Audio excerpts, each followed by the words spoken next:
На тот момент, когда он в ВК занимался, он был более молодой. Сейчас видно, что он очень сильно ход набрал, опыта набрался. Вполне возможно, может стать чемпионом. Я не исключаю такой возможности, потому что да, Нгану бьет, очень страшно бьет. Павлович бьет не хуже. Павлович, что отличает Павловича от Нгану, у него очень хорошая греко-римская борьба в корпусе. Если он будет с ним драться, я думаю, если чуть-чуть повисеть на Нгану, 1,5-2 раунда, я думаю, что стилистически.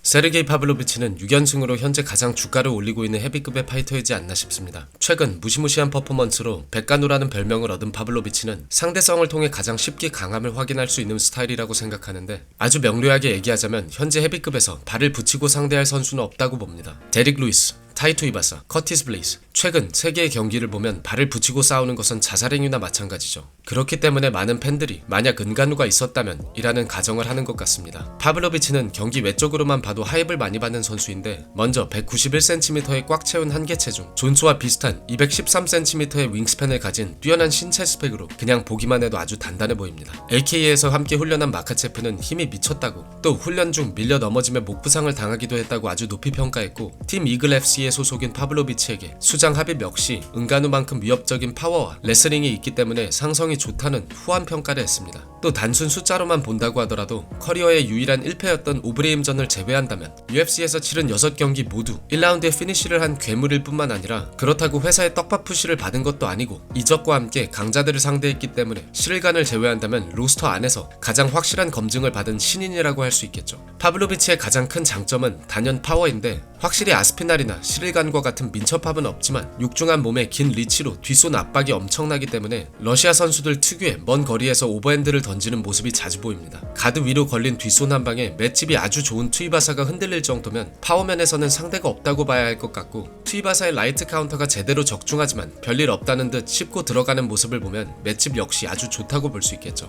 파블로비치의 파워를 가장 단적으로 볼 수 있는 경기는 가장 최근의 블레이즈전이라고 생각하는데, 오버핸드가 가드 위로 걸리지만 뒤로 크게 밀려나는 모습이 보입니다. 즉, 먼 거리에서 상대의 가드 위로 얹히는 오버핸드만으로도 상대는 압박을 받을 수밖에 없다는 것을 뜻하죠. 상대를 부숴버리는 힘이야말로 헤비급에선 아주 강력하고 원초적인 덕목으로, 블레이즈의 레프트 위로 어거지로 펀치를 집어넣으며 다운시킨 은간우가 오버랩 되기도 합니다. 파워를 제외하고 파블로비치의 타격에 흥미로운 점 몇 가지를 꼽아보자면, 점점 보기 어려워지는 흔히들 얘기하는 소련 특유의 복싱을 한다는 점인 것 같습니다. 소련 혹은 러시아 스타일의 복싱은 간단하게 설명하자면 높은 비중의 잽으로 경기를 풀어가고 리드훅과 오버핸드가 멀리서 들어온다는 점이 있습니다. 블레이즈가 앞면에 가드를 잘 굳혔지만 측두부까지 펀치가 닿는 모습이고, 리드훅 역시 비슷하죠. 반대로 러시아 스타일 복싱의 단점이라면 먼 거리를 쉽게 죽일 수 있음에도 와인드업이 많은 만큼 카운터에 취약할 수도 있다는 점인데, 블레이즈전에서도 포켓 안에서 블레이즈의 라이트가 깔끔하게 적중했습니다. 블레이즈는 타격이 꽤나 저평가된 선수 중 하나로, 이 경기에서 파블로비치는 블레이즈의 라이트를 많이 허용했지만 그냥 씹고 펀치를 같이 걸어버리는 모습으로 보았을 때 파블로비치의 맷집과 파워는 현 헤비급 중 가장 안정적이라고 봐도 무방할 것 같습니다. 서로 잽을 교환하는 시퀀스에서도 펀치의 무게 차이가 확연히 나타나는 모습이 보일 만큼 말이죠.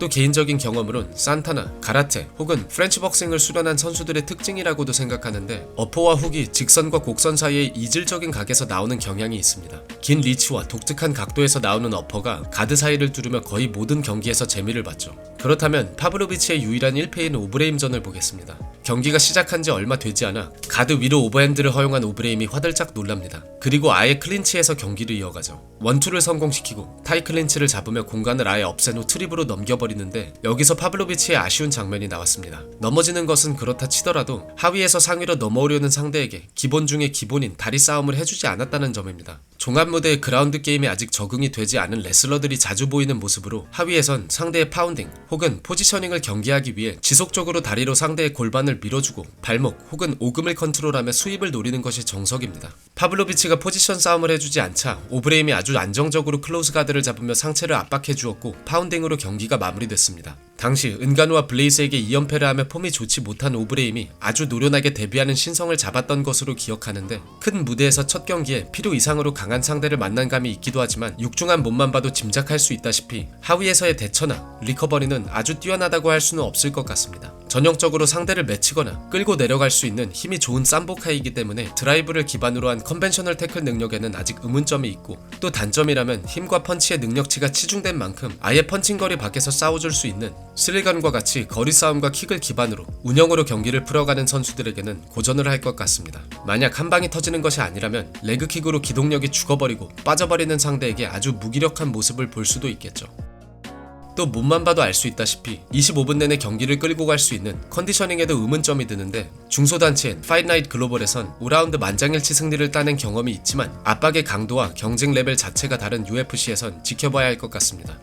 정리를 하자면 세르게이 파블로비치는 은간우가 없는 현재 헤비급에서 가장 위협적인 펀치를 가진 선수임과 동시에 가장 폭력적인 파이팅을 합니다. 단순 힘과 타이밍으로 승부를 하는 데릭 루이스와 다르게 핸드스피드, 정확한 타격 스킬, 맷집과 대담함을 겸비한 파이터이기 때문에 가장 헤비급스러운 시원한 경기를 할 수 있는 선수이죠. 하지만 그만큼 단 한 번의 패배와 함께 거품론이 나올 수 있는 선수이기도 합니다. 평균 경기 시간이 가장 짧은 만큼 아직 다양한 모습을 보여주지 못했기 때문에 은간우가 미오치치전에서 패배하며 파워 원툴이라며 받았던 비판과 비슷하게 말이죠. 만약 4명의 신성들을 배려해 당장 서로 대진을 짜지 않는다면 개인적으로는 볼코프와의 경기를 통해 리치가 더 긴 타격가를 상대로 어떻게 경기를 풀어나갈지 궁금한 것 같습니다. 하지만 존스와 미오치치가 은퇴한다면 랭킹상 공석이 된 챔프 자리를 놓고 스릴간과 대결할 가능성이 가장 많기 때문에 앞으로 헤비급의 판도는 이 둘의 경기가 끝난 후 더 정리가 될 것 같습니다.